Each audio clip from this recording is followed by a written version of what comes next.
అంటారు అనియా, ఇదేంటండి ఫ్రీ ఫ్రీ అని పట్టుకున్నారు? ఇది మా వంతు సాయం బాబు. ఇదేం సాయం? మాలాంటి వాళ్ళ దగ్గరికి డబ్బులు ఇచ్చి రాలేకే కదా ఈ నా కొడుకులు పసిపిల్లల మీద, చదువుకున్న అమ్మాయిల మీద, డాక్టర్స్ మీద, ఆఖరికి తల్లి అని కూడా చూడకుండా మీద పడి మృగాల్లా మానభంగం చేస్తున్నారు. పాపం, తన కుటుంబాన్ని పోషించుకోవడానికి ఒక ఆడది ఇంట్లో నుంచి బయటికి వెళ్ళిందంటే చాలు ఎక్కడ దుర్మార్గులు కంటపడి తన కుటుంబానికి దక్కకుండా పోతుందేమోనని భయం. మా జీవితాలు ఎలాగూ పోయాయి, కానీ జీవితం మీద ఆశలు పెంచుకున్న ఆడవాళ్ళు మాత్రం బలి తీసుకోకండి.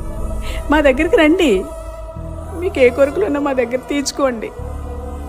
చంపాలనుకున్నా చంపేయండి, అంతేగాని భవిష్యత్తు మీద ఆశలు పెంచుకున్న ఆడవాళ్ళని మాత్రం హతమార్చకండి. ఇలా చేస్తే మారుతారని మీరు అనుకుంటున్నారా? ఈ ప్రభుత్వాలు చట్టాలు ఎన్ని శిక్షలు విధించినా ఈ నా కొడుకులు మారటం లేదు. కనీసం ఇలాగైనా మారుతారని చిన్న ఆశ.